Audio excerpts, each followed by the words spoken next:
Welcome to October, the best month of the year. The beating, undead heart of spooky season, the time when the leaves are falling. I love autumn, I love Halloween, I love this time of year, I love being cold, I love living in Scotland during this time of year. It all looks so gorgeous. I am in my element. And usually when I do these videos, and I really enjoy these videos, usually I pick 10 books that I think I'm going to read in that month. But I'm reading a lot of fantasy at the moment, and fantasy books are big, especially one of these books. The first book I'm going to talk about here is absurdly huge. So I've picked like 6 or 7 because that seems a lot more reasonable. As for what kinds of books I'm going to be reading in October, well, it is spooky season and I am going to read some horror books, and I've got some spooky gothic stuff to talk about, but I'm also very much, as I keep saying, in a big fantasy mood, and so I've picked out some more grim dark fantasy to read. So everything here is dark fantasy or gothic. Because it's October, it's spooky season, it's time to get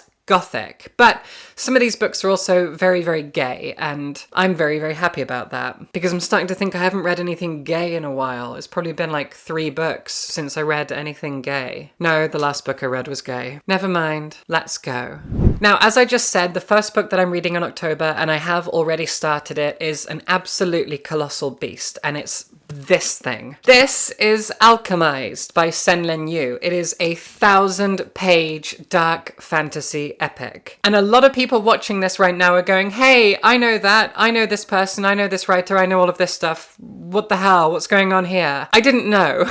Genuinely, like, I'm someone who likes to do their research. I enjoy learning about authors. I refuse to be ignorant and separate art from the artist, which is a juvenile and pathetic thing for anyone to do ever. But here's what I knew leading up to this book coming out, and I did go and get it on day 1. The first thing I knew was that this book was everywhere. Like, I spend a lot of time on the Waterstones app looking at books that are coming out soon that I can go and pick up, and this book was being publicized on the Waterstones app since January. And I was like, what is the big deal with this book? There was nothing about it in the bio, in the blurb, in any of the marketing. It was just like, yeah, it's a debut and it's a big deal. And I was like, okay, I'll keep my eye on it. It sounds really good. A grim, dark, twisted, bloodborne-y style fantasy book. Yeah, I want to check that out. Then, about a week or 2 before it came out, I heard that the author got a 7-figure deal to have this book turned into a film. And I was like, what the hell? How? That's amazing. The book's not even out yet, and it's a debut, and they just got a 7-figure deal? So I read the article, and I was reading the comments on social media, and here's what I learned. The author is non-binary. Great, good for them. The headline said that the book is a Harry Potter fanfic, and I was like, what? How? And then the comments kind of revealed what was going on, so I did a bit of research. Turns out this author is monumentally successful online on AO3 for creating this iconic Harry Potter fanfiction that rewrites the end of the books into something darker and stranger and more political, and it's also a Draco Hermione crossover fanfic thing. I'm going to be honest, I don't know much about fan fiction. I've never been on AO3. I didn't know any of this. And that piece of fiction that the author wrote is called Manacled, and it's huge. And I was like, okay, non-binary author, doesn't like or support J.K. Rowling, rewrote Harry Potter into something else. I think I'm okay with this. This seems fine. This has nothing to do with transphobia. It has nothing to do with Harry Potter. And Alchemized, the end result of all of this, is a complete rewrite of all of that. And I've read about 150 pages so far, which isn't much because this thing is 1,000 pages long. And I see no connection to Harry Potter whatsoever. If I didn't know any of that stuff, I would never ever know that this had anything to do with Harry Potter. It is a dark, twisted fantasy tale set in a gothic castle about a war between 2 factions, both of whom seem pretty screwed up in their own ways, and a young woman who has been held prisoner as the final member of a resistance group. It's got a bit of a Star Wars-y vibe to it. It didn't feel like Harry Potter in any way, shape or form. It still doesn't. I'm starting to get the idea that it might be a dark romantasy, and I'm not sure I like that based on how the man has been treating the woman. If that's what happens,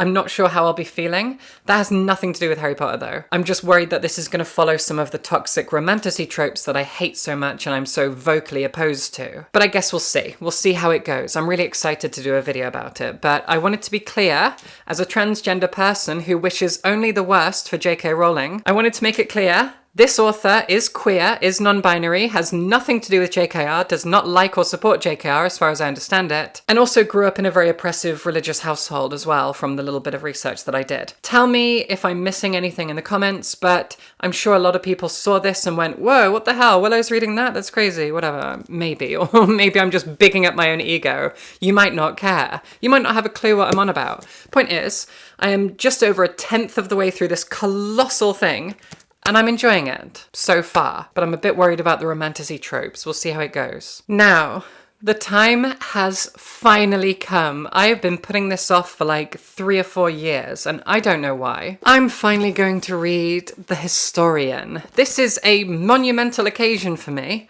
because I have had this book for so long. I used to live in Cambridge, and one day I went into the Oxfam charity bookshop, and they had this thing where they'd wrapped a bunch of books in brown paper, and they were there for £1, but you didn't know what they were. And this one was being described as a Gothic historical epic.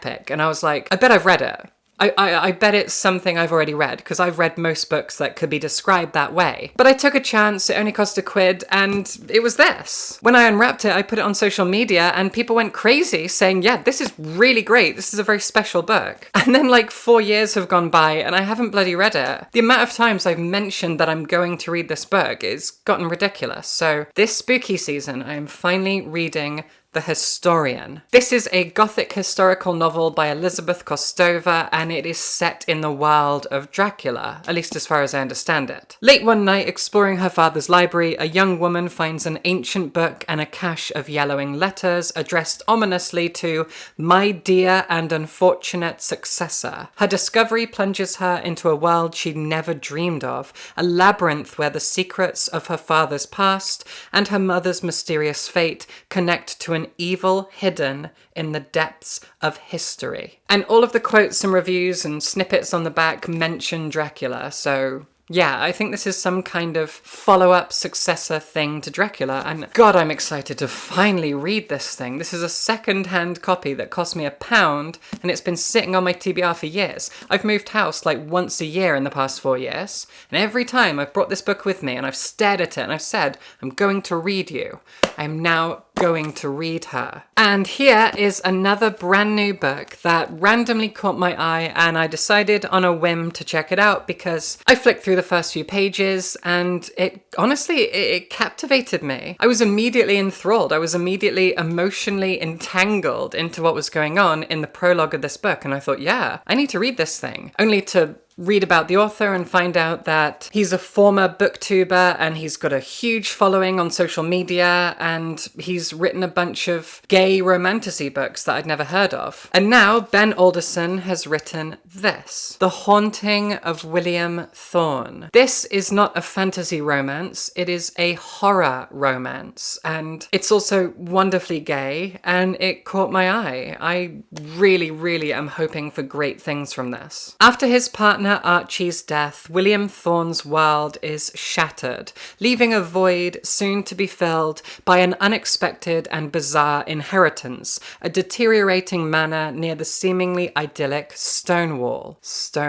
Arriving, he finds a house steeped in decay, as well as Edward, a man hiding many truths whom William is inexplicably drawn to. Fragmented diary entries and writing that appears scribbled on walls of the house hint at a forbidden love and a dark secret buried deep inside, while a malevolent spirit that lurks beneath it all hungers for William, drawing him closer into the mystery. In order to bring peace to the tormented souls and confront his profound grief, William must risk everything he holds dear, fighting for his sanity and his life against both the living and the spectral. This sounds positively excellent. If I'm going to be reading gothic stuff and horror stuff in October, let's give it a little romantic twist. Let's make it gay, let's make it subversive and unique, and I'm really hoping that this book will deliver that. And speaking of romance, I am continuing on my journey to realizing that romantasy is not bad. It's just that the popular stuff is bad. But the romantic fantasy genre, in fact, has so many great authors and books within it that deserve love and recognition and praise, etc. And I'm digging through it all, finding the good stuff, figuring out that, in fact,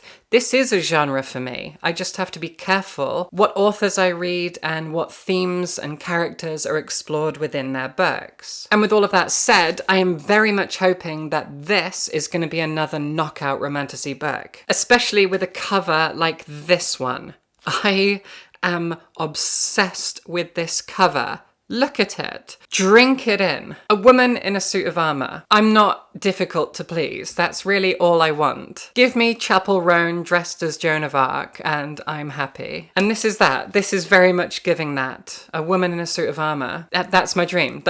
That's all I want out of life. Give me a woman in a suit of armour. Or make me a woman in a suit of armour. Give me a suit of armour. I want a suit of armour. I just want a suit of armour. Anyway, this is called The Second Death of Locke, and I have to be honest, the title immediately made me think of The Lies of Locke Lamora. Like, what else could I think of? But Locke, based on the blurb, is actually a place and not a person. This novel is written by V.L. Bovalino, an American author who now lives here in the UK. And this is an Arthurian-inspired romantic fantasy book, and it is a straight romance between a man and a woman, but the fun feminist twist here is that the woman is a knight who guards and protects the man who is a mage. Gray Flynn has dedicated her life to her mage, Keir. I don't love that his name is Keir. Like, you live in the UK. You could have not called him Keir. Anyway, she will be his blade on the battlefield, his healer and protector. The deep well of raw power inside her is Keir's to use. Gray would do anything for Keir, be anything for him, if he would only ask. When a quest to protect the child of an enemy kingdom pulls them into the dangerous heart of their nation's war, Gray and Keir will need to decide what they are willing to sacrifice to protect their secret. For Gray is no ordinary magical well, but heir to the lost island of Locke, the root of all power. If she dies, all magic dies with her. Sounds fun. I don't have anything else to say. I was completely won over by the cover. I like the fact that this is a subversion of gender roles and romantic tropes, and I'm hoping that it's going to be great. Let's find out. Now, a few weeks ago, I was in Edinburgh. I pop over to Edinburgh quite a lot, and every single time I do, I mean to go to this little bookshop called Type Wronger, which is a great name. It's a small independent bookshop that also sells typewriters. And it's also wonderfully, wonderfully gay. Every time I go to Edinburgh and I post on Instagram about the bookshops that I popped into, people are like, why didn't you go to Type Wronger? I forget every time. I remembered this time. I went in, I had a lovely chat with the person that works there, and I picked this up. This book is published by Titan, and I will pretty much pick up anything Titan publishes. They mostly focus on horror, but they also publish science fiction and fantasy as well. And as UK publishers go, Titan is one of the ones that I always keep a very close eye on, and as I said, I pretty much pick up anything they publish. And this book is called Frankenstein's Monster by J.S. Barnes. Now, fairly recently, we've had quite a few books that have been set in the world of Frankenstein or have been out-and-out sequels to Frankenstein, and it's a bold move. Take this, for example. This book was published about 2 years ago now. This is Our Hideous Progeny by C.E. McGill, and it is a sequel to Frankenstein with dinosaurs in it. I never did a dedicated review of it, but this is a really fun book. And I think for a debut author to write a sequel to Frankenstein that has dinosaurs in it is a pretty bold move. And it paid off. This is a great book, and it's gay. And now we have this, another sequel to Frankenstein called Frankenstein's Monster. I really like the simple cover. I don't know if it's going to be any good. Our Hideous Progeny was met with rave reviews. This one, the reception's been a lot quieter. We'll find out. I'm intrigued. I'm tempted to do a video on the different Frankenstein adaptations because, as I'm sure you know, Frankenstein is my favorite book and it's October, so it feels like a good time to read this and talk about all of the different ways that Frankenstein has been expanded upon, adapted, etc., etc. Let's see how it goes. Then to finish off, I have two books that aren't gothic horror and they're not even grim dark fantasy as far as I can tell, but I'm very excited to read them. So look, here's the thing. I'm obsessed with dragons right now. Like, I'm having such a fun time with fantasy, but specifically I'm drawn to anything with dragons in it. I can't stop reading about dragons. It was something that helped me get all the way to the end of Fourth Wing, is I enjoyed all the dragon stuff. And here I have a sapphic fantasy book about dragons that was recommended to me by a few different people. This is The Sky on Fire by Jen Lyons. It sounds like a very political book, a very sapphic book, and it's full of dragons. Anara lives only for survival, forging her way through the harsh jungles of the deep with her titan Drake by her side. Even after an adventuring party saves her from capture by a local warlord, she remains keen to return to a life of solitude. But this is no ordinary rescue. Anarad's past has caught up with her. These cunning misfits and their frustratingly appealing dragon rider ringleader intend to spirit her away to the Sky Cities, where they need her help to steal from a dragon's horde. There's only one problem. The horde in question belongs to the current regent, Never Animus, and she wants Anarad dead. So not only is this a fun sapphic fantasy book with dragons, it's also a heist story, and I do enjoy heists an awful lot. And finally, another dragon book, but one with a very different vibe, is this, a book that has had a lot of attention this year. This book came out in hardcover right at the start of this year, and I didn't pick it up, I wasn't sure. It's marketed as a YA novel, and I don't read a lot of YA books. And then it just kept going. The hype was explosive. Everybody who read it loved it.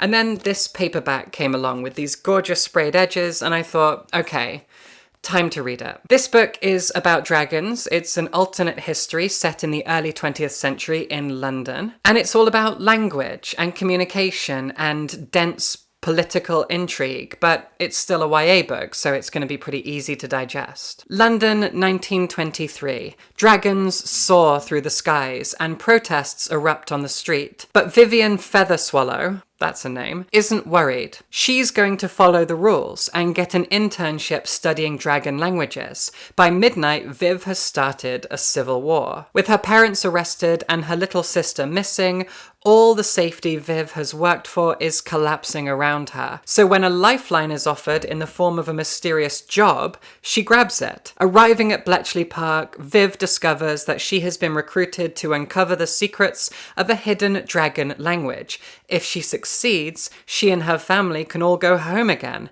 If she doesn't, they'll all die. But the more Viv learns, the more she realizes that the bubble she's grown up in isn't as safe as she thought, and eventually she must decide, what war is she really fighting? I'm gonna be honest, I wrote a YA fantasy book, a steampunk kind of blend of Philip Pullman's Northern Lights and Chris Wooding's Retribution Falls and a bit of Firefly when I was like 21. And this book actually kind of reminds me of that. I fully forgot I ever wrote that book. I don't know if I still have a copy anywhere, but that was the first book I ever tried writing. It's not good, obviously, but this book feels like it's got a bit of the spirit of that, and that's really exciting to me. That's given me a kind of personal connection to this.